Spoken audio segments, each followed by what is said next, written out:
देखिए बेटा, temperature dependence of resistivity, किसी भी कंडक्टर की या किसी भी मटेरियल की जो रजिस्टिविटी होती है वो टेम्परेचर पे किस तरह से डिपेंड करती है। किसी भी मटेरियल की रजिस्टिविटी टेम्परेचर पे किस तरह से डिपेंड करती है, ये हमको आज समझना है। रजिस्टिविटी का मतलब रेजिस्टेंस। देखिए, रजिस्टिविटी या कंडक्टिविटी दोनों के बारे में पढ़ना है। रजिस्टिविटी या कंडक्टिविटी ये टेम्परेचर पे किस तरह से डिपेंड करते हैं, ये हमको समझना है कि अगर हम किसी मटेरियल के टेम्परेचर को इंक्रीज़ करें या डिक्रीज़ करें तो उसकी रजिस्टिविटी में क्या चेंजमेंट आएगा। तो सबसे पहले हम बात करते हैं किसी मेटल की, किसी मेटलिक कंडक्टर की। मेटलिक कंडक्टर की अगर हम बात करें तो बेटा इस चीज़ को समझिएगा ध्यान से। हमने मान लिया ये कोई मेटल का वायर लिए, इसको हमने जैसे ही बैटरी से जोड़ा, बैटरी से जोड़ते ही इसके जो फ्री इलेक्ट्रॉन्स होंगे वो मोशन में आएंगे। अब आप अगर ये वायर है, वायर किसी भी मेटल का हो, किसी भी मेटल का वायर हो, अगर ये वायर है तो वायर होने की वजह से आप जानते हैं कि हर एक सब्सटेंस एटम से मिलकर बना होता है। हर एक सब्सटेंस किससे मिलकर बना होता है? एटम से। एटम में सेंटर पे न्यूक्लियस होता है, उसके चारों ओर इलेक्ट्रॉन रिवॉल्व होते रहते हैं। एटम के सेंटर पे कौन होता है? न्यूक्लियस, उसके चारों ओर इलेक्ट्रॉन रिवॉल्व होते रहते हैं। न्यूक्लियस होता है पॉजिटिव चार्ज, इलेक्ट्रॉन होते हैं निगेटिव चार्ज, यानी हर एक एटम में प्लस भी होता है और माइनस भी होता है, हर एक एटम में। और कोई भी सब्सटेंस वो बनता है वो एटम से ही। जब वो एटम से मिलकर बनता है यानी प्लस भी होंगे माइनस भी होंगे। माइनस मतलब फ्री जो इलेक्ट्रॉन्स थे, अगर मेटल है तो ये जो माइनस होंगे वो फ्री इलेक्ट्रॉन्स होंगे। वो कैसे इलेक्ट्रॉन्स होंगे? Free electrons. तो अगर ये मेटल की बात करें तो ये होंगे फ्री इलेक्ट्रॉन्स। हमने जैसे ही इस कंडक्टर को बैटरी से जोड़ा, मतलब पोटेंशियल जनरेट किया, ये फ्री इलेक्ट्रॉन्स मोशन में आए। अगर ये फ्री इलेक्ट्रॉन्स मोशन में आएंगे तो लगातार ये आगे बढ़ेंगे और आगे बढ़ते हुए ये पॉजिटिव आयन से टकराएंगे। पॉजिटिव आयन से एटम से लगातार टकराएंगे। टकराने के बाद एक टक्कर यहाँ पे हुई, टक्कर हुई तो इलेक्ट्रॉन रुक जाएंगे। क्यों? क्योंकि इलेक्ट्रॉन निगेटिव चार्ज है, पॉजिटिव चार्ज एक दूसरे की एनर्जी को ये क्या कर देंगे? न्यूट्रलाइज कर देंगे, यानी एनर्जी को खत्म कर देंगे। बैटरी फिर से इलेक्ट्रॉनों को एनर्जी देगी, इलेक्ट्रॉन फिर से आगे बढ़ेगा और जाके दूसरे पॉजिटिव से टकराएगा। तो इलेक्ट्रॉन लगातार टक्कर मारते मारते आगे बढ़ता है। इलेक्ट्रॉन इस पॉजिटिव से टकराया, फिर आगे बढ़ के दूसरे पॉजिटिव से टकराया, यानी जरूरी नहीं पॉजिटिव एटम से टकराता रहता है। तो दो टक्करों के बीच का जो टाइम होता है, यानी यहाँ से लेके यहाँ तक के टाइम को हम बोलते हैं रिलैक्सेशन टाइम। क्या कहते हैं? रिलैक्सेशन। इसको हम बोलते हैं रिलैक्सेशन टाइम। और रिप्रेजेंट किससे करते हैं? इसको हम रिप्रेजेंट करते हैं टाउ से। बेटा हम समझ क्या रहे हैं? समझिएगा ध्यान से। हम ये समझना चाह रहे हैं कि अगर हम इसके टेम्परेचर को बढ़ा दें, किसके? इस वायर के। अगर हम इस वायर के टेम्परेचर को बढ़ा दें तो उसकी रजिस्टिविटी या कंडक्टिविटी में क्या इफेक्ट पड़ेगा, हम ये पढ़ना समझना चाह रहे हैं। तो बिल्कुल बेसिक से बताते हैं आपको, ध्यान से समझिएगा कि हमने ये वायर लिया, वायर को हमने बैटरी से जोड़ा, बैटरी से जोड़ते इसके जो फ्री इलेक्ट्रॉन्स होंगे वो मोशन में आएंगे। फ्री इलेक्ट्रॉनों के मोशन में आने की वजह से ये आगे चल के पॉजिटिव। देखिए अब हर केवल इसमें ऐसा तो है नहीं कि इस वायर में केवल ये इलेक्ट्रॉन ही है, दूसरे भी आइटम्स भी होंगे, पॉजिटिव चार्ज भी होंगे, यानी इलेक्ट्रॉन लगातार उनसे टकराते टकराते आगे बढ़ेगा। एक टक्कर यहाँ पे भी, फिर दोबारा आगे बढ़ेगा, दूसरी टक्कर यहाँ पे भी। तो दो टक्करों के बीच का जो गैप होता है, जितना गैप दिखा रहे इतना होता नहीं, समझने के लिए दिखा रहे हैं। दो टक्करों के बीच जो गैप होता है, इसमें जो टाइम लगता है, इस टाइम को बोलते हैं रिलैक्सेशन टाइम। इसको रिप्रेजेंट करते हैं टॉर्क से, ठीक है। अच्छा, जब इलेक्ट्रॉन, ये रेजिस्टेंस का मतलब क्या होता है पहले तो आप ये समझिए। रेजिस्टेंस का मतलब क्या होता है बेटा? रेजिस्टेंस का मतलब होता है रोकना। रेजिस्टेंस का मतलब होता है रोकना। किसको रोकना? अब जाहिर सी बात है, अगर इलेक्ट्रॉन मोशन में है तो इलेक्ट्रॉन ही को तो रोका जाएगा। इलेक्ट्रॉन मोशन में है तो रोका किसको जाएगा? इलेक्ट्रॉन को। रेजिस्टेंस का मतलब होता है रोकना, अपोज करना। रेजिस्टेंस का मेन मीनिंग है अपोज करना।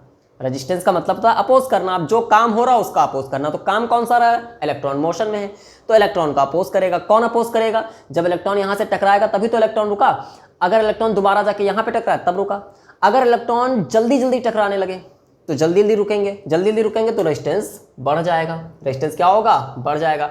अगर इलेक्ट्रॉन देर से टकराए, मतलब यहां पे टकराओ फिर काफी देर बाद यहां पे टकराए जाके, इलेक्ट्रॉन देर से टकराएंगे मतलब अपोज कम होगा तो रेजिस्टेंस क्या हो जाएगा? कम हो जाएगा। तो रेजिस्टेंस का मतलब होता है रोकना, ठीक है। तो अगर हम किसी वायर को किसी बैटरी से जोड़ दें तो उसके इलेक्ट्रॉन मोशन में आएंगे, इलेक्ट्रॉन आगे बढ़ेंगे, इनसे टकराएंगे। अगर हम टेम्परेचर को इंक्रीज करें, किसको इंक्रीज करें? टेम्परेचर को अगर हम इंक्रीज कर दें तो इससे क्या फर्क पड़ेगा? देखिए, अगर हम टेम्परेचर को इंक्रीज करेंगे तो टेम्परेचर को इंक्रीज करने से इलेक्ट्रॉनों को एनर्जी ज़्यादा मिलेगी, यानी जो चार्ज कैरियर्स होंगे, जो फ्री इलेक्ट्रॉन्स होंगे, उनको एक्स्ट्रा एनर्जी मिल जाएगी।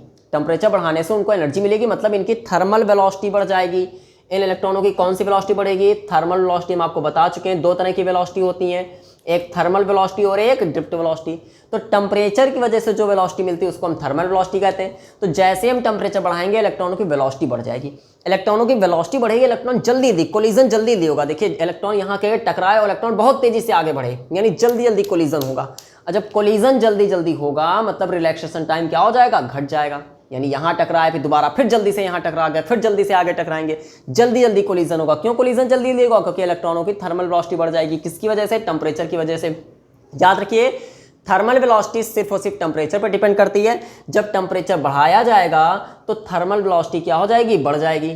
तो जैसे ही हम किसी भी मेटल को गर्म करेंगे, हीट करेंगे, मतलब उसका टेम्परेचर इंक्रीज करेंगे, टेम्परेचर इंक्रीज करने से उसके पास जो फ्री इलेक्ट्रॉन्स होंगे उनकी थर्मल वेलोसिटी बढ़ेगी। थर्मल वेलोसिटी बढ़ने से इलेक्ट्रॉन वेलोसिटी बढ़ गई तो जल्दी कोलिजन करेंगे, जल्दी टकराएंगे। तो बीच का जो टाइम पीरियड था कौन सा? Relaxation time. यहाँ से टकराया और बहुत जल्दी यहाँ से टकरा गया, मतलब ये टाइम घट गया। अब अगर रिलैक्सेशन टाइम घटा तो सिंपल सा, ये अपॉन की वैल्यू घटी तो आर क्या हो जाएगा? बढ़ जाएगा।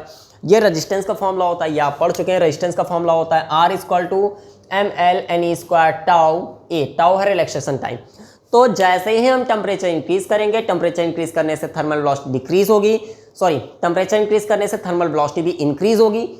इलेक्ट्रॉनों की वेलोसिटी इंक्रीज, कौन सी? Thermal velocity. थर्मल वेलोसिटी बढ़ने से इलेक्ट्रॉन यहाँ टकराया और बहुत जल्दी यहाँ टकरा गया। बीच का जो टाइम पीरियड था रिलैक्सेशन टाइम वो घट गया।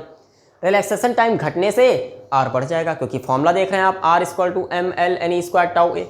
तो रिलैक्सेशन टाइम घटने से आर क्या हो जाएगा? बढ़ जाएगा। तो यहाँ से हम कह सकते हैं कि अगर हम किसी मेटल का टेम्परेचर इंक्रीज करेंगे, टेम्परेचर इंक्रीज करने उसका रेजिस्टेंस बढ़ जाएगा, मतलब उसकी रेजिस्टिविटी इंक्रीज हो जाएगी। और रेजिस्टिविटी अगर इंक्रीज हुई तो ऑटोमेटिक कंडक्टिविटी डिक्रीज हो जाएगी, क्योंकि कंडक्टिविटी क्या होती है? रेजिस्टिविटी की अपोजिट होती है। रेजिस्टिविटी अपोज करता है किसको? इलेक्ट्रॉनों को आगे बढ़ने से। कंडक्टिविटी क्या करती है? हेल्प करती है इलेक्ट्रॉनों को आगे बढ़ने में। तो मेटलिक कंडक्टर के लिए when the temperature of a metallic conductor is raised, it's electrical resistance increases and the electrical conductance decreases. जब किसी मेटल का टेम्परेचर हम इंक्रीज करते हैं तो टेम्परेचर इंक्रीज करने से उसका जो रेजिस्टेंस होता है वो इंक्रीज हो जाता है। रेजिस्टेंस इंक्रीज हो जाता है और रेजिस्टेंस इंक्रीज होगा तो जो कंडक्टेंस होगा वो डिक्रीज हो जाएगा। अच्छा, रेजिस्टेंस इंक्रीज हुआ तो रेजिस्टिविटी भी इंक्रीज ही होगी, क्योंकि रेजिस्टिविटी का फॉर्मूला क्या होता है? रेजिस्टिविटी का फॉर्मूला होता है ρ = RA/L। ये रेजिस्टिविटी का फॉर्मूला होता है। अब सिंपल सा, अगर रेजिस्टेंस बढ़ेगा तो रेजिस्टिविटी अपने आप बढ़ जाएगी। तो किसी भी मेटल का टेम्परेचर इंक्रीज करने पर उसका रेजिस्टेंस इंक्रीज होता है। रेजिस्टेंस इंक्रीज होता है मतलब उसका कंडक्टेंस डिक्रीज होता है। ये मेटल के साथ होता है। तो टेम्परेचर बढ़ाने पर रेजिस्टेंस बढ़ता है, ये हमने देख लिया। किसी भी मेटल का टेम्परेचर बढ़ाने से रेजिस्टेंस बढ़ता है। कितना बढ़ता है? रेजिस्टेंस बढ़ता तो है, किसी भी मेटल का हम टेम्परेचर बढ़ाएंगे तो रेजिस्टेंस बढ़ेगा, लेकिन टेम्परेचर बढ़ाने पे रेजिस्टेंस में कितना चेंज आएगा ये हम कैसे पता करें? तो हमने क्या किया? हमने कोई वायर लिया, ध्यान से समझिएगा बेटा। हमने कोई वायर लिया, इसका रेजिस्टेंस पहले कितना था? हम मान लेते हैं इसका रेजिस्टेंस अभी जो है वो R0 है। अभी कितना है? R0। हमने इसका टेम्परेचर बढ़ाया, कितना बढ़ा के किया? अभी शुरुआत में जो भी टेम्परेचर रहा हो हमने ΔT टेम्परेचर और बढ़ा दिया। कितना बढ़ा दिया? ΔT और बढ़ा दिया, जितना पहले से रहा। मान लेते पहले T रहा है तो हमने ΔT और बढ़ा दिया, यानी T + ΔT हो गया टेम्परेचर। तो हमने मान लिया कि हमने कोई वायर लिया जिसका स्टार्टिंग में कुछ ना कुछ रेजिस्टेंस रहा होगा। रेजिस्टेंस कितना रहा है? R0। हमने इसका टेम्परेचर बढ़ाया, कितना बढ़ा दिया? ΔT। तो इसका रेजिस्टेंस बढ़ के हो गया R। हमें यही पता करना है कि ये R कितना होगा। तो R होगा कितना, उसको पढ़ने से पहले एक चीज़ और समझिए।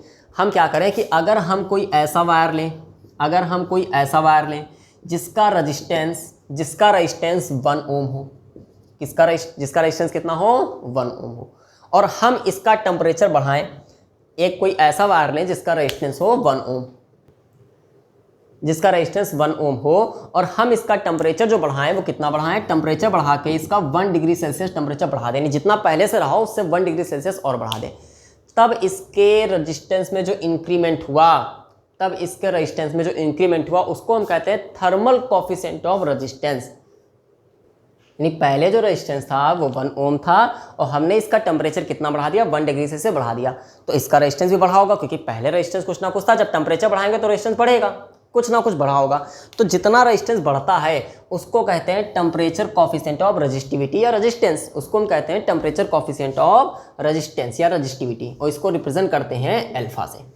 यानी एक ऐसा वायर जिसका रेजिस्टेंस 1 ओम हो और उसका टेम्परेचर हम 1 डिग्री सेल्सियस बढ़ाएं तो उसके रेजिस्टेंस में जो इंक्रीमेंट आएगा, उसके रेजिस्टेंस में जो इंक्रीमेंट आएगा उसी को क्या बोलते हैं, अल्फा, उसी को क्या कहते हैं, अल्फा, यानी टेम्परेचर कॉफिशिएंट ऑफ रेजिस्टेंस, उसी को हम कहते हैं अल्फा। यानी 1 डिग्री सेल्सियस टेम्परेचर बढ़ाने पे कितना इंक्रीमेंट हुआ, अल्फा। यानी हम कह सकते हैं कि 1 डिग्री सेल्सियस टेम्परेचर बढ़ाने पे कितना इंक्रीमेंट हुआ, यानी जब रेजिस्टेंस हमारा 1 ओम था और उसका टेम्परेचर 1 डिग्री सेल्सियस बढ़ाया तो इंक्रीमेंट कितना हुआ, अल्फा।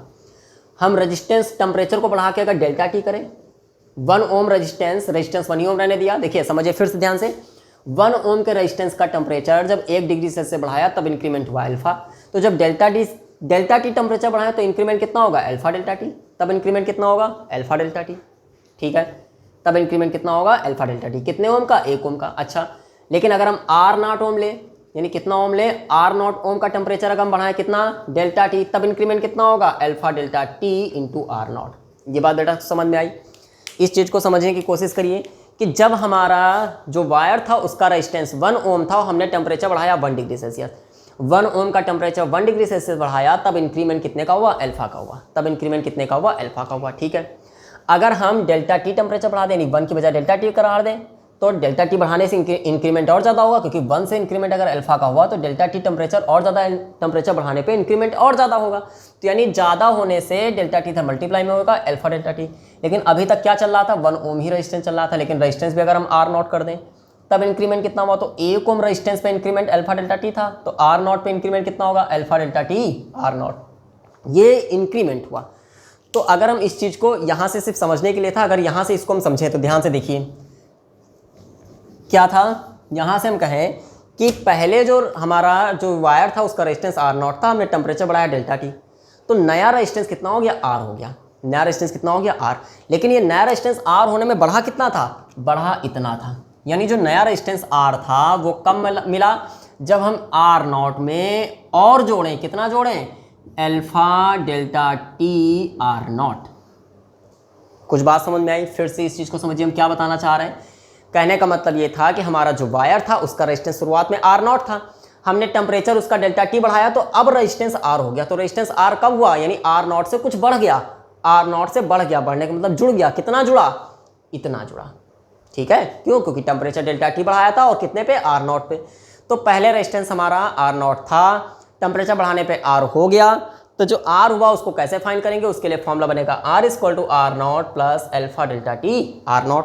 यहाँ से अगर इसको हम सॉल्व करें तो R = R0 कॉमन ले लिए, बचा क्या, 1 प्लस अल्फा डेल्टा टी, ये आ गया फॉर्मूला। किसके लिए फॉर्मूला, कि अगर हम किसी भी मेटल का टेम्परेचर इंक्रीज करें, मेटल का, तो उसका रेजिस्टेंस चेंज तो होगा, लेकिन रेजिस्टेंस में क्या चेंजमेंट आएगा ये उसका फॉर्मूला हो गया, रेजिस्टेंस में आने वाले चेंजमेंट का फॉर्मूला हो गया R = R0 1 plus alpha delta T.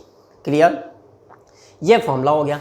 अगर हम इस अल्फा की वैल्यू यहाँ से निकालें, केवल अल्फा की, तो अल्फा कैसे निकालेंगे, तो केवल अल्फा की वैल्यू निकालने के लिए हम यहाँ से देखिए सॉल्व कर रहे हैं बेटा, ध्यान से देखिएगा, केवल अल्फा की वैल्यू निकालने के लिए R0 को उधर माइनस में ले जाइए, यानी आएगा R माइनस R0, R0 उधर जाएगा, = अल्फा डेल्टा टी और R0, हमें अल्फा चाहिए तो दोनों डिवाइड में चले जाएंगे, तो alpha = R minus R0 upon R0 delta T, ये आ गया अल्फा का फॉर्मूला।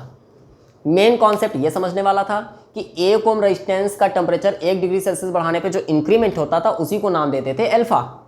जब 1 डिग्री सेल्सियस पे इंक्रीमेंट अल्फा हो रहा है तो T डिग्री सेल्सियस पे इंक्रीमेंट अल्फा डेल्टा टी होगा, लेकिन T डिग्री सेल्सियस पे अल्फा डेल्टा टी इंक्रीमेंट जो हुआ 1 ओम के लिए था, तो अगर R0 ओम हो तो R0 भी मल्टीप्लाई में आ जाएगा, ये इंक्रीमेंट हुआ, यानी टेम्परेचर बढ़ाने पे इतना इंक्रीमेंट होता है। शुरुआत में रेजिस्टेंस हमारे पास R0 था, हमने टेम्परेचर बढ़ाया, रेजिस्टेंस R हो गया। R कब हुआ, R तब हुआ जब इतना बढ़ेगा, कितने में से, R0 में से, तो R रेजिस्टेंस तब हुआ जब R0 में से बढ़ेगा, बढ़ने का मतलब जुड़ेगा कितना, alpha delta T R0, alpha delta T R not. तो ये फॉर्मूला हुआ रेजिस्टेंस का, ये रेजिस्टेंस का फॉर्मूला हुआ कि जब हम किसी मेटल का टेम्परेचर बढ़ाएंगे तो उसका रेजिस्टेंस इंक्रीज तो होगा, रेजिस्टेंस में चेंजमेंट होगा, कितना चेंजमेंट होगा ये उसके लिए फॉर्मूला होगा। क्लियर बेटा? मेटल की जो रेजिस्टिविटी होती है बेटा, मेटल की वो टेम्परेचर के डायरेक्टली प्रोपोर्शनल होती है। मेटल की रेजिस्टिविटी टेम्परेचर के डायरेक्टली प्रोपोर्शनल होती है, यानी जैसे से हम टेम्परेचर बढ़ाएंगे वैसे से मेटल की रेजिस्टिविटी भी बढ़ेगी। चलिए हम एलॉय की अगर बात करें, देखिए एलॉय के साथ क्या होता है। एलॉय का मतलब होता है मिक्सचर। किसका किसका मिक्सचर? मिक्सचर का मतलब अगर हम दो या दो से ज़्यादा मेटल्स को आपस में मिला दें तो उसके मिक्सचर को हम एलॉय कहते हैं। एग्जाम्पल नाइक्रोम, अगर हम नाइक्रोम की बात करें, नाइक्रोम का मतलब nickel plus chromium, nichrome mixture है निकिल प्लस क्रोमियम का। अगर हम कोई दूसरे, यानी बहुत सारे ऐसे एलॉयज होंगे, अगर हम बात करें नाइक्रोम की हो गया निकिल प्लस क्रोमियम। अगर ब्रॉन्ज की बात करें तो ब्रॉन्ज जो होता है वो कॉपर प्लस जिंक से बना होता है। यानी ऐसे बहुत सारे एलॉय होते हैं। एलॉय का मतलब अगर हम दो या दो से ज़्यादा सब्सटेंस को, मेटल्स को आपस में मिक्स कर दें तो उसको बोलते हैं एलॉय। तो एलॉय के साथ बेटा क्या होता है, देखिए एलॉय के साथ भी कंडीशन वही होती है जो कि मेटल के साथ होती है, लेकिन मेटल में चेंजमेंट ज़्यादा होता है और एलॉय में चेंजमेंट कम होता है। मेटल में चेंजमेंट ज़्यादा होता है टेम्परेचर के साथ, जबकि एलॉय में चेंजमेंट कम होता है। कम का मतलब हम कह सकते हैं ना के बराबर होता है। यानी एलॉयज का टेम्परेचर अगर हम बढ़ाएंगे तो उसके रजिस्टेंस में चेंज तो होगा लेकिन बहुत ही कम। यानी in case of N alloy the resistivity is very large, इसकी रजिस्टिविटी बहुत ही हाई होती है and it has a very weak dependence on temperature, और टेम्परेचर पे इतनी ज़्यादा डिपेंड भी नहीं करती। इसकी रजिस्टिविटी हाई होती है लेकिन टेम्परेचर पे इतनी ज़्यादा डिपेंड नहीं करती है। यानी एलॉयज का रजिस्टेंस जो होता है वो टेम्परेचर पे बहुत कम डिपेंड करता है, टेम्परेचर पे बहुत ही कम डिपेंड करता है। नहीं ऐसा नहीं कि टेम्परेचर बढ़ाने से बार बार रजिस्टेंस चेंज होने लगे, ऐसा नहीं होता है। इसीलिए जो स्टैंडर्ड कॉइल होती हैं, यानी बहुत सी ऐसी चीज़ें होती हैं जहाँ पे हमें बहुत अच्छी कॉइल की ज़रूरत होती है, उसमें हम एलॉय का ही यूज करते हैं। क्यों एलॉय का यूज करते हैं? पता चले अगर हम एक कोई कॉइल लें, मान लो कोई वायर लें, हमें इसमें हाई करंट चाहिए, हमें इसमें हाई करंट चाहिए, हमें करंट ज़्यादा भेजनी है। हम लगातार अगर करंट ज़्यादा भेजेंगे तो करंट लगातार जाने से वायर क्या होगा, वायर हीट होगा। हीट का मतलब इसका टेम्परेचर बदलेगा, टेम्परेचर बदलेगा तो इसका रेजिस्टेंस क्या हो जाएगा, बढ़ जाएगा। अब अगर इसका रेजिस्टेंस बढ़ गया तो करंट को रोकने लगेगा, करंट को रोकने लगेगा, क्योंकि आप जानते हैं अगर किसी वायर में करंट पास होती है तो उस हीट होता है, वायर हीट होता है मतलब उसका टेम्परेचर बढ़ेगा, टेम्परेचर बढ़ेगा तो इसका रेजिस्टेंस चेंज हो जाएगा, चेंज हो जाएगा तो जिस पर्पज से हम कॉइल बनाना चाह रहे हैं वो पर्पज हमारा बेकार हो जाएगा, क्योंकि रेजिस्टेंस बार बार चेंज हो रहा है। रेजिस्टेंस अगर चेंज हो रहा है तो अगर हम कोई ऐसी कॉइल चाहते हैं जिसका पर्टिकुलर कोई पर्पज है तो रेजिस्टेंस चेंज होने से कॉइल का वो पर्पज सही से काम नहीं कर पाएगा। यानी ऐसी सिचुएशन में हम कोई भी मेटल ना लेके क्या लेते हैं, एलॉय लेते हैं। क्यों? क्योंकि एलॉय में क्या होता है कि टेम्परेचर, यानी जब लगातार करंट फ्लो होगी तो हीट तो होगा, लेकिन हीट होने से नहीं, टेम्परेचर बढ़ने से इतनी आसानी से रेजिस्टेंस चेंज नहीं होता, रेजिस्टेंस में चेंजमेंट बहुत कम होता है। एलॉयज में रेजिस्टेंस में चेंजमेंट बहुत ही कम होता है। इसीलिए जो स्टैंडर्ड कॉइल होती हैं, यानी किसी पर्टिकुलर पर्पस के लिए जो कॉइल्स बनाई जाती हैं, स्टैंडर्ड कॉइल, वो हमेशा एलॉय की बनाई जाती हैं। वो किसी पर्टिकुलर मेटल की नहीं बनाई जाती, वो हमेशा एलॉय की बनाई जाती है। क्योंकि एलॉय में क्या होता है, एलॉय में जो रेजिस्टिविटी होती है वो टेम्परेचर पर ऐसा नहीं कि बिल्कुल डिपेंड नहीं करती, डिपेंड करती है लेकिन बहुत ही कम डिपेंड करती है, बहुत ही कम डिपेंड करती है। तो अगर एलॉय के बारे में पूछा जाए तो हम ये कह सकते हैं कि एलॉय का जो रेजिस्टेंस होता है वो टेम्परेचर पर डिपेंड करता ही नहीं, ऐसा ही बोल सकते हैं। वैसे ऐसा नहीं होता कि बिल्कुल डिपेंड ना करे, बहुत ही कम डिपेंड करता है, वीक डिपेंडेंस ऑन टेम्परेचर। ठीक है, और अच्छा डिपेंड, अगर वीक डिपेंडेंस है भी तो कैसा है वैसा ही जो मेटल के साथ था। क्या कि टेम्परेचर बढ़ाने पे रेजिस्टेंस बढ़ता है होगा वही जो मेटल के साथ था, टेम्परेचर बढ़ाने पे रेजिस्टेंस बढ़ता है, लेकिन ये डिपेंडेंस बहुत ही कम होता है, ना के बराबर डिपेंडेंस होता है। देखिए बेटा, अगर हम सेमीकंडक्टर की बात करें, देखिए सेमीकंडक्टर या इंसुलेटर दोनों एक ही थ्योरी को फॉलो करते हैं। इंसुलेटर ये भी ऐसे ही काम करता है जैसे सेमीकंडक्टर। देखिए सेमीकंडक्टर या इंसुलेटर की बात करें तो क्या होता है इनके साथ, अगर हम सेमीकंडक्टर का टेम्परेचर बढ़ाएंगे, the resistivity of semiconductors decreases rapidly with rise in temperature. यानी अगर हम सेमीकंडक्टर के टेम्परेचर को बढ़ाएंगे, सेमीकंडक्टर या इंसुलेटर दो में से किसी की भी बात करें, अगर हम सेमीकंडक्टर या इंसुलेटर के टेम्परेचर को बढ़ाएंगे बेटा, तो उसका टेम्परेचर बढ़ाने से जो रजिस्टिविटी यानी जो रेजिस्टेंस होता है वो बहुत तेजी से डिक्रीज होता है। अब अगर रेजिस्टेंस डिक्रीज होगा तो सिंपल सा कंडक्टिविटी इंक्रीज होगी। अच्छा, इसमें ऐसा क्यों होता है? मेटल में तो उल्टा होता था, मेटल में तो टेम्परेचर बढ़ाने से रेजिस्टेंस बढ़ता था, तो सेमीकंडक्टर में क्यों घट रहा है? आखिर सेमीकंडक्टर में ऐसा क्या होता है? तो इसको समझने के लिए पहले तो आप सेमीकंडक्टर के बारे में समझिए कि ये सेमीकंडक्टर होते क्या हैं। देखिए नाम से ही क्लियर हो रहा है, सेमीकंडक्टर। सेमी का मतलब होता है हाफ, मतलब आधा, यानी आधे कंडक्टर। अब आधे कंडक्टर का मतलब क्या हुआ? अच्छा पहले तो इंसुलेटर क्या होते हैं, इंसुलेटर के बारे में आप पहले भी पढ़ चुके हैं, हम एक बार फिर से बता रहे हैं आपको इंसुलेटर क्या होते हैं। इंसुलेटर बेटा वो मटेरियल होते हैं जिनमें करंट फ्लो नहीं हो सकती। कंडक्टर क्या होते हैं? कंडक्टर वो मटेरियल होते हैं जिनमें करंट फ्लो हो सकती है। अच्छा ये करंट फ्लो क्यों होती है और क्यों नहीं होती, उसका रीज़न क्या है? उसका रीज़न होता है कि किसी भी सब्सटेंस में कोई भी सब्सटेंस छोटे छोटे एटम से मिलकर बना होता है, ऐसा आप पढ़ चुके हैं। कोई भी सब्सटेंस छोटे छोटे एटम से मिलकर बना होता है।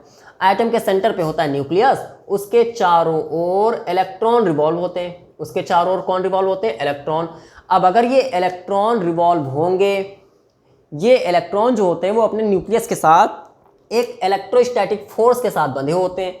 इलेक्ट्रोस्टैटिक फोर्स के साथ बंधे होते हैं। कौन सा फोर्स? कूलॉम्स लॉ आपने पढ़ा था। ये पॉजिटिव चार्ज या नेगेटिव चार्ज एक दूसरे को अट्रैक्ट करेंगे, एक फोर्स के साथ बंधे होते हैं।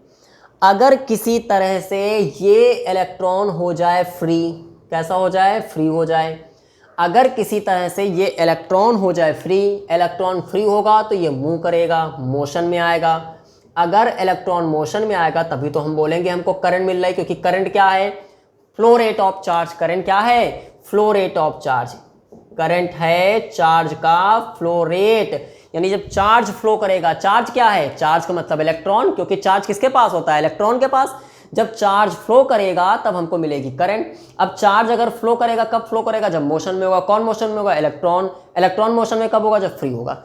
तो इलेक्ट्रॉन अगर फ्री होगा अपने न्यूक्लियस के साथ, ये जो फोर्स है ये वीक हो, इतना मजबूत ना हो, इलेक्ट्रॉन फ्री हो जाए, तो ऐसी सिचुएशन में इलेक्ट्रॉन मोशन में आएगा, हमको करंट मिलेगी। उनको हम बोलते हैं कंडक्टर। ठीक है। अगर ये इलेक्ट्रॉन बहुत मजबूती से बंधे हो, अगर ये इलेक्ट्रॉन बहुत मजबूती से बंधे हो, किससे? अपने न्यूक्लियस से, तो किसी भी सिचुएशन में इलेक्ट्रॉन फ्री नहीं होते हैं। इलेक्ट्रॉन फ्री नहीं होते तो उनको हम क्या बोलते हैं? इंसुलेटर। क्योंकि इलेक्ट्रॉन फ्री नहीं है, मोशन नहीं करेंगे, इलेक्ट्रॉन मूव नहीं करेंगे तो हमको करंट नहीं मिलेगी। तो ऐसे मटेरियल को हम इंसुलेटर कहते हैं। अच्छा अब सिचुएशन क्या है कि इलेक्ट्रॉन अपने न्यूक्लियस से बंधा तो है, लेकिन ये फोर्स इतना पावरफुल ना हो, फोर्स जो है वो वीक हो, इतना पावरफुल ना हो। कंडक्टर में क्या था? इलेक्ट्रॉन अपने न्यूक्लियस से बंधा ही नहीं था, मतलब फ्री था बिल्कुल चलने के लिए। सेम इंसुलेटर में क्या था? इलेक्ट्रॉन बहुत ही मजबूती से बंधा था, लेकिन अब क्या है कि इलेक्ट्रॉन अपने न्यूक्लियस से बंधा तो है, लेकिन ये फोर्स बहुत पावरफुल नहीं है, फोर्स वीक है। फोर्स कैसा है? वीक है। अब जब फोर्स वीक है तो नॉर्मल सिचुएशन में तो इलेक्ट्रॉन बंधा है, बेशक तोड़ा ही फोर्स है लेकिन फोर्स तो है। लेकिन अगर हम इस इलेक्ट्रॉन पे अपोजिट डायरेक्शन में कोई फोर्स लगा दें, कितना फोर्स? जितने फोर्स से बंधा हुआ उससे ज़्यादा फोर्स लगाते तो इलेक्ट्रॉन फ्री हो जाएगा। इंसुलेटर के साथ क्या था कि ये इलेक्ट्रॉन बहुत ही मजबूती से बंधा होता था, बहुत ही मजबूती से बंधा होता था। हम बाहर से फोर्स लगाते भी थे तो इतनी आसानी से हम उसको फ्री नहीं कर पाते थे। कंडक्टर में क्या होता था? एक तरह से फोर्स होता ही नहीं था, अपने आप फ्री था। सेमीकंडक्टर में क्या होता है? फोर्स तो होता है लेकिन वीक होता है। अगर हम बाहर से थोड़ा सा फोर्स लगा दें तो ये इलेक्ट्रॉन हो जाएगा फ्री। इलेक्ट्रॉन फ्री हो जाएगा, फ्री होगा तो मोशन में आएगा, मोशन में आएगा तो फ्लो करेगा, मतलब करंट मिलेगी। तो सेमीकंडक्टर वही होते हैं। क्या होते हैं सेमीकंडक्टर? सेमीकंडक्टर होते हैं बेटा कि जब हम टेम्परेचर बढ़ाते हैं, सेमीकंडक्टर का टेम्परेचर बढ़ाएंगे, टेम्परेचर का मतलब एनर्जी दे रहे हैं, हीट कर रहे हैं, हीट करने से तो एनर्जी मिलती है, तो इन इलेक्ट्रॉनों को एक्स्ट्रा एनर्जी मिलेगी, इलेक्ट्रॉन फ्री हो जाएंगे। इस फोर्स को तोड़ देंगे, इलेक्ट्रॉन फ्री हो जाएंगे। इलेक्ट्रॉन फ्री होंगे तो जाहिर सी बात है इलेक्ट्रॉन फ्री होंगे तो मोशन में आएंगे, यानी हमको करंट मिलेगी। करंट मिली मतलब इलेक्ट्रॉन कंडक्ट हुए तो रेजिस्टिविटी क्या होगी? डिक्रीज हुई, रेजिस्टेंस घट गया। देखिए फॉर्मूले से अगर आप समझना चाहें तो इसके लिए एक फॉर्मूला भी होता है। अगर आप फॉर्मूले से समझना चाहें तो फॉर्मूला क्या होगा? फॉर्मूला होता है जो आप, अगर आप मेटल के लिए कहें तो मेटल के लिए हमने फॉर्मूला पढ़ा था R=mL/NE²τA, ये फॉर्मूला पढ़ा था। तो आप इसमें भी ऐसा कह सकते हैं कि जब हम टेम्परेचर बढ़ाएंगे, हम किसको बढ़ाएंगे? टेम्परेचर को। टेम्परेचर को बढ़ाने से थर्मल वेलोसिटी बढ़ेगी, मतलब रिलैक्सेशन टाइम घटेगा, तो रेजिस्टेंस बढ़ना चाहिए, बिल्कुल बढ़ेगा। लेकिन रिलैक्सेशन टाइम तो घटेगा, लेकिन उसके कंपेयर में नंबर ऑफ इलेक्ट्रॉन बहुत बढ़ जाएंगे। क्या होगा? जब हम टेम्परेचर बढ़ाएंगे तो टेम्परेचर बढ़ाने से अपने न्यूक्लियस से जो इलेक्ट्रॉन घूम रहे थे वो फ्री होना शुरू हो जाएंगे, नंबर ऑफ इलेक्ट्रॉन बहुत ज़्यादा बढ़ जाएंगे compare to relaxation time. Relaxation time इतना कम नहीं होगा जितने नंबर ऑफ इलेक्ट्रॉन बढ़ जाएंगे। अब अगर n बढ़ेगा तो R ऑटोमेटिक क्या हो जाएगा? कम हो जाएगा। तो सेमीकंडक्टर में क्या होता है, सेमीकंडक्टर का जब हम टेम्परेचर बढ़ाते हैं तो टेम्परेचर बढ़ाने से मैक्सिमम ज़्यादा से ज़्यादा इलेक्ट्रॉन अपने न्यूक्लियस से फ्री होने लगते हैं, न्यूक्लियस के साथ जो फोर्स होता है उससे फ्री होने लगते हैं, जिसकी वजह से इलेक्ट्रॉन कंडक्ट होंगे। देखिए नंबर ऑफ इलेक्ट्रॉन बढ़ेगा तो रेजिस्टेंस क्या हो जाएगा, डिक्रीज हो जाएगा, रेजिस्टेंस डिक्रीज हो जाएगा। तो सेमीकंडक्टर का जब हम टेम्परेचर बढ़ाते हैं, सेमीकंडक्टर का टेम्परेचर बढ़ाने से उनकी रेजिस्टिविटी डिक्रीज होती है, और जब रेजिस्टिविटी डिक्रीज हो रही है तो कंडक्टिविटी ऑटोमेटिक इंक्रीज होगी। ये होता है सेमीकंडक्टर के साथ। यही फिनोमेना इंसुलेटर के साथ भी होता है कि जब इंसुलेटर का टेम्परेचर बहुत बढ़ाएंगे तो इलेक्ट्रॉन फ्री होने लगेंगे। लेकिन इंसुलेटर में होता क्या है, जब तक इलेक्ट्रॉन फ्री होते होते तब तक जो मटेरियल होता है वो बर्न करने लगता है, जलने लगता है, वो मटेरियल जलने लगता है। इसीलिए आप बहुत जगह ऐसा पढ़ते हैं कि शॉर्ट सर्किट हो गया, क्योंकि गर्मियों के समय में ज़्यादातर शॉर्ट सर्किट हो जाता है। इसलिए शॉर्ट सर्किट होता है क्योंकि टेम्परेचर बहुत बढ़ने से जो इंसुलेटर होते हैं उनके भी इलेक्ट्रॉन कभी कभी फ्री हो जाते हैं, वो शॉर्ट सर्किट होता है। लेकिन इंसुलेटर में भी इलेक्ट्रॉन फ्री हो सकते हैं, लेकिन सिचुएशन है कि इंसुलेटर को अगर हम इतना ज़्यादा टेम्परेचर देने लगेंगे तो इलेक्ट्रॉन फ्री हो उससे पहले ही वो बर्न होने लगेगा, जलने लगेगा। इलेक्ट्रोलाइट्स में बेटा देखिए क्या होता है, इलेक्ट्रोलाइट्स की भी वही सिचुएशन होती है जो कि सेमीकंडक्टर की होती है। इलेक्ट्रोलाइट्स की सिचुएशन भी वही होती है जो कि सेमीकंडक्टर की होती है। देखिए इलेक्ट्रोलाइट्स की जो रेजिस्टिविटी होती है, इलेक्ट्रोलाइट्स की जो रेजिस्टिविटी होती है वो भी डिक्रीज होती है, वो भी क्या होती है, डिक्रीज होती है। किसके साथ, विद राइज इन टेम्परेचर, यानी टेम्परेचर को बढ़ाने पर रेजिस्टिविटी डिक्रीज होती है। अच्छा इलेक्ट्रोलाइट्स में ऐसा क्यों होता है, इलेक्ट्रोलाइट्स किस फॉर्म में होता है, आप जानते हैं लिक्विड फॉर्म में होता है। ये किस फॉर्म में होता है, ये लिक्विड के फॉर्म में होता है। अब अगर लिक्विड के फॉर्म में होता है और इसमें किसकी वजह से हमको करंट मिलती है, हमको करंट किसकी वजह से मिलती है, आयंस की वजह से। जब आयंस उस लिक्विड में मोशन करते हैं, लिक्विड के फॉर्म में इलेक्ट्रोलाइट्स होता है, और जब आयन उसमें मोशन करते हैं तो हमको करंट मिलती है। अच्छा जब हम टेम्परेचर बढ़ाएंगे तो होता क्या, आप जानते हैं जब टेम्परेचर बढ़ाते हैं तो डेंसिटी डिक्रीज होती है। क्या डिक्रीज होती है, डेंसिटी डिक्रीज होती है, डेंसिटी डिक्रीज होती है। जब हम टेम्परेचर बढ़ाएंगे तो डेंसिटी घटेगी, और जब डेंसिटी घटेगी तो जो आयंस मूव कर रहे हैं उनको मूव करने में इतनी दिक्कत नहीं होगी। मूव करने में दिक्कत नहीं होगी मतलब अपोज नहीं होगा, इसका मतलब रेजिस्टेंस घटेगा। टेम्परेचर बढ़ाएंगे तो रेजिस्टेंस क्या होगा, घटेगा। देखिए फिर से समझिए, जब हम इलेक्ट्रोलाइट्स का टेम्परेचर बढ़ाते हैं तो टेम्परेचर बढ़ाने से इलेक्ट्रोलाइट जो होता है लिक्विड फॉर्म में, टेम्परेचर बढ़ाने से उसकी डेंसिटी डिक्रीज होती है। अब अगर डेंसिटी डिक्रीज हो गई, डेंसिटी का मतलब जो मॉलिक्यूल्स हो गए दूर दूर हो गए, डेंसिटी डिक्रीज होने का मतलब क्या हुआ, मॉलिक्यूल्स दूर दूर हो गए, तो जो आयंस मूव कर रहे हैं इलेक्ट्रोलाइट्स के भीतर उनको चलने में दिक्कत नहीं होगी, उनके मोशन का अपोज कोई नहीं करेगा। डेंसिटी कम होने से, डेंसिटी कम होने से उनके मोशन को कोई अपोज नहीं करेगा, जिसकी वजह से आसानी से मूव करेंगे। आसानी से मूव करेंगे मतलब अपोज, उनका कोई अपोज नहीं करेगा, अपोज नहीं करेगा तो इसका मतलब रेजिस्टेंस क्या हो गया, डिक्रीज हो गया। तो अगर हम इलेक्ट्रोलाइट का टेम्परेचर बढ़ा दें, टेम्परेचर बढ़ाने से उसका रेजिस्टेंस डिक्रीज होता है, और रेजिस्टेंस अगर डिक्रीज होगा, रेजिस्टिविटी डिक्रीज होगी तो कंडक्टिविटी इंक्रीज हो जाएगी।